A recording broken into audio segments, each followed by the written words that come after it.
Alright, Square Enix. Boy, let me tell you. Yeah, I gave this a high score. I definitely gave this like a Microsoft score of an 80. Almost got an A plus. There's some things I didn't like about it, and some things they were missing. So let's go ahead and see what all stuff I like. Not like it. So let's go around discussing. Quick. Okay. Basically, they opened up to Final Fantasy VII Remake. Oh man, this brought a tear to my eye watching this. A lot of childhood memories of this. I took not even that. I took like months of this just playing this game, bro. I just it had a tear in my eye. And when they showed the collector's edition, I had to pause the live stream, go straight to Square Enix, and put my pre-order in. Damn if that thing was not the most expensive pre-order they ever had, basically. Kind of reminds me of the 15 pre-order, but it's got a nice looking figurine with a motorcycle on it, so you never know it's going to cost.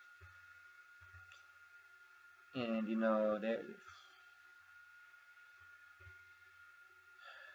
they also charge you shipping. They don't have no free shipping, little greedy asses over there, but it was expensive. This will be the most expensive collector's edition I'm getting. It's on my birthday. I don't know what else is coming out in March, but I know this definitely would be my birthday present. March 3rd this comes out. My birthday's March 10th, so kudos. I can't wait. They showed so much. Finally, they showed Tifa. They showed a little bit more strategic and better battle system in it. I like it. I like how they did it.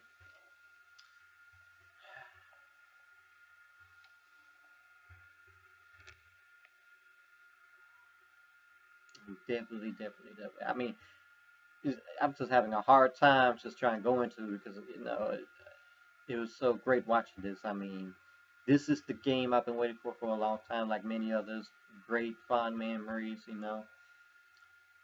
Happy.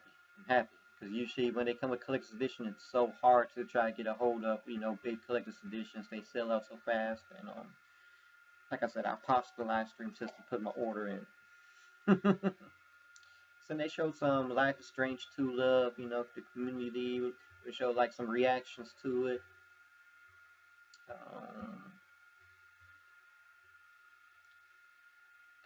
They showed like what's it, Crystal Chronicles 2 remastered, and definitely looking forward to that. I love Final Fantasy. Crystal Chronicles is like a very underrated game. Since they use what, a GameCube, so that's something to look forward to. To play. I'm waiting for that. So that was a nice announcement. They showed Octo Traveler on Steam. This is what is the point they started showing, games that's about to come out we known about, wasn't too fond of, or I already knew it's good for them, but I was like, okay, they showed the Octo trailer, like I said, the last Remnant remaster is coming to Switch. Got it on PlayStation. So finally they get to play it, port it over, Switch getting love, so I understand, that's why even though I may not like it, I still braided this, as other people would, hearing it for the first time, or finally they're getting it. So I didn't count it against them, or count it against Square.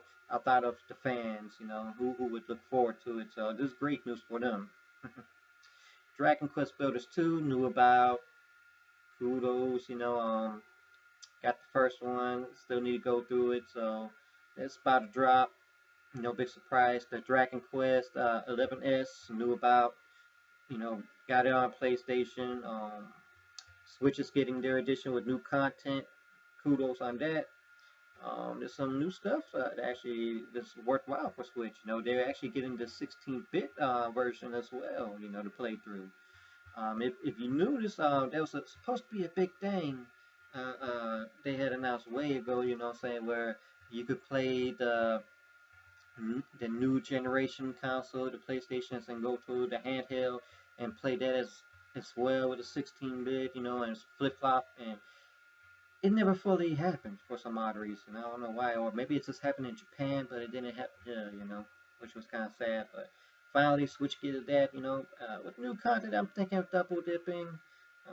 I believe this day one this coming out for it, I gotta see because I really rather have it drop down in price since I already got the PlayStation. I understand it's new content, but we shall see. I do have a Switch, so um, they show some stuff, that's like Square Enix got like a little indie community, they are investing with some developers to put out with indie stuff, and usually they go straight to Steam, So they show some that like Circuit Superstars, almost off-road type looking game. I really don't mind too much. I think they showed Call of Duty Lost Files. Excuse me, it's not Call of Duty Lost Files, but it's Battalion 1944. But it looks like retro Call of Duty 3. It looks like Call of Duty. I'm not gonna lie about that, and that's why I said I was like, this is probably Call of Duty handheld, Call of Duty Switch, because Call of Duty hasn't never been on Nintendo for a while now, and Call of Duty Switch. What else they had was something we already knew that came as a surprise, but they went still made an announcement about it of Square Music now being on music streams, Spotify. We they had all the Final Fantasy music up, and it was like whoa, what I'm saying, so they still put it in, I guess good kudos, but they showed the expansion for Kingdom Hearts 3, Remind. So looking forward to that. I didn't think there would be like an expansion or any DLC like that for it, but that's huge. And something I really don't care about, because I mentioned with Bethesda, their Elder Scrolls Online, and same thing here. I mentioned earlier, all the little online games like Monster Hunter Online, they getting their first expansion, but still keeping the community strong. Final Fantasy Online, Shadow Bringer, and they showed a nice trailer for it. It looks great, But let me put this. The reason I don't care too much because I started off, and starting off is always kind of on a low tier until they get better within time, And I got into it. I enjoyed grinding, going out there mining. Once I got to that skill, it was nice, immersive world. There was quite a bit of players in there because they also branch out with PC, so it was nice. The one thing that killed it for me is going out there and then you had the dungeons and you were automatically forced on the team, and that's something that was not really my cup of tea. I didn't care, but you had to go through these dungeons in order to go through the mission. You were forced to. And one thing I didn't like is it was toxic. A lot of toxic, like it's like a little chat bar because PS4 you gotta type with your controller, unless you get like a keypad for it. But if you ain't got it, it's real tedious when you gotta type in with the controller. While everybody, you know who's on controller and who's on PC, okay? Because they're typing so fast, okay? And there's no real, chat community. What I'm saying, you just got like gestures and freaking that chat box, I don't know how it is today because, like I said, I stopped shortly after, but because of that alone, um, they were just going off on you if you didn't do something they wanted you to do. You didn't do enough of. If you're an anchor, because they said, I mean, out of all the things, I picked the warrior first, so of course I was the anchor. All I'm trying to do is kill things. It took me a while to see if there's like a objective you had to do first, but people are like, you're not blinding enough. You need to blind. There's a lot of toxic. Just it turned me off, and there's still some more missions I had to do like that. And I just like I don't want to play that no more. It turned me off. The community was a little toxic in that situation, not in the big world, just how they did that dungeon for that. So I don't know if they've improved that or not. I may try to go back to it, but that's just how I felt when I first got into it. The PC community was still, just up there because they had the keyboards to, play with, so they had the upper hand. Something I didn't know why they showed was Dying Light 2 because they showed that already, you know what I'm saying, with Microsoft. So I have no idea why they put in theirs, you know, it's just to fill up time. It's something grand. They bringing two games that we never got here in the West over. And they're bringing the Romance in Saga 3 and Saga Scarlet Grace. You know, I knew about. We had Romance in Saga 2, you know, they brought over to us, and now they're bringing these two gems over. You know, these are pretty good titles. Okay, it's a little bit different because you know there's some permadeaths, and then if you die, you got to start a new character to roll, you know, over, and it's just how the game says. It's a complete different feel with it. You know, it's still great. You know, worth a play. You know, see how you like it or not. But this is great to me. This was a nice announcement. You know, especially I was waiting for some announcements. You know, of games I knew that wasn't going to ever be announced, but I still hope just to be disappointed every year. Like, please give me a sequel to Chrono Trigger.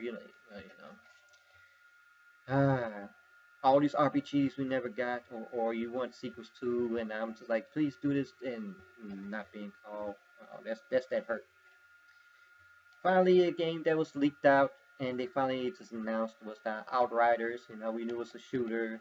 We knew about this. You know, it was already out. But it was nice to see a little trailer for it. You know, something I didn't know about was Oninaki. It looked interesting. I didn't see the release date, but it seems to be released this year. Somebody, I don't know if there's gonna be like a actual physical copy. You know, I don't know if the Crystal Chronicles remaster gonna be physical copy. I think some of these also gonna be, you know, store bought. You gotta get it digital. Definitely, I know one that's gonna be digital. You know, at least. You know, but something huge that was announced, and I've complained so much, and I thought Square Enix hated this game for some reason, and I told myself I was gonna give this a bad rating if they don't show one out of two games I really wanted them to show, and they showed it. First, I thought it was the other game that I thought, you know, and so they showed it. That was Final Fantasy VIII Remaster, and I told people the reason why they haven't done it yet is one, they're either remastering it, or two, they're going to remake it. They're just remastering it, you know, so making some fine polishing, you know. Some things I know they had to go back into to rebuild, you know, so this is a huge game for me. I got a lot of memories with dealing with, you know, my dad going with the divorce, and I've never really gotten stuff from him, you know. And one year he was like, "It's your birthday, go for what you want." Final Fantasy VIII was one of those. Final Fantasy IX was also one. So those two games were big, huge for me, you know. But Final Fantasy VIII, I couldn't believe why they never brought it over. Finally, they brought it. I can't wait for it. And I believe it releases this year too. It'd be nice if they had a physical copy, but I'm pretty sure it's gonna be digital, like the others. You know, I wish there was a physical for it because I'd buy it, put it in Steelbook. I'd buy it. In the last game, Crystal Dynamics, you know, I thought they were gonna split their company in two. I heard they had a new in-house, you know, as well. Um, Crystal Dynamics, if you don't know what it is, that's the people who did Gex way back on PlayStation days, and then they doing the Tomb Raiders, you know. And I thought they were gonna have a new Tomb Raider to show as well this year, but that's me pushing it too much, you know. Maybe next year they're gonna show it, but they showed Adventures, you know. They were busy doing Adventures, you know, and I think it's gonna be good, just like how the Spider-Man was made, you know. It's not gonna be as graphical as Spider-Man, but what they showed, it looked good. I liked it. Um, they're talking about how everything's just gonna be free content. You know, they're not gonna make you pay for. There's no loot boxes, and it's awesome. You know what I'm saying? People was kind of scared they were gonna do that. You know what I'm saying? Where you got paid to have the great stuff. You know, but they're not doing that. That's awesome. I'm happy. Crystal Dynamics always has impressed me. You know, and the adventures look great. And saying the biggest thing they said was they're gonna keep rolling new content scenarios, and I don't know if you want to call it expansions, but they're gonna keep throughout the years supporting this game. I look forward to it. Yeah, that's huge, you know. So I have to give this an A. There's some things I didn't like, you know, because They were announcing stuff we already knew about. I'm always getting butthurt they're not announcing RPG sequels that I want.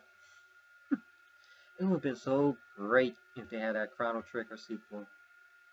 You know, I understand Chrono Cross, but an actual Trigger sequel. And there's so many RPG, like, oh my god. If they had a new Parasite Eve, oh my god. Oh, I would have flipped out at a new Parasite Eve. But one game they didn't show that had me baffled, and I was like, well, they're going to show it. They're probably going to show it in Japan first. And that's Final Fantasy X3. No, not another 13. Don't add them together. Put a little dash between the X and then the 3. You know, the second one, well, the first one had Titus, you know, and Yuna. The second one had Yuna and the all-girl squad in new costumes. And even so, it's rumor, but a lot of these strong leaks, now, people who leak stuff, and is very credible, is also saying, it's basically, you can confirm it. Final Fantasy X3, that's something I was hoping they were saving, going and show, and it wasn't there. And they were supposed to finish off the Titus Yuna storyline. You know, they were supposed to finish it off. So I'm like, well, it's probably still very early. You know, they probably were working so hard on Final Fantasy VII. I was hoping to maybe show the next Final Fantasy game.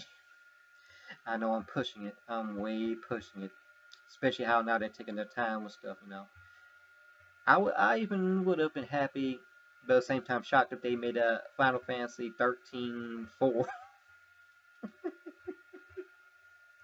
That would have been crazy if they announced that, but I kind of wanted some more Final Fantasy stuff, okay? I wanted more Final Fantasy stuff. So I was really pushing it, you know. So that's why I still give it an A, but I was really pushing for more stuff to be shown. You know, I wanted more. I was hoping for more. But I'm still impressed with what they did show, okay? And the last two games, you know, if they didn't show Final Fantasy VIII and they didn't show Adventures, I was gonna be mad because, you know, they're just showing the little indie company stuff, and they were showing the expansions, and I was like, please show me at least Final Fantasy VIII or Final Fantasy 10x3. Please show one of those. They show Final Fantasy VIII also. I had another tear in my eye on that one. Let me know how you feel.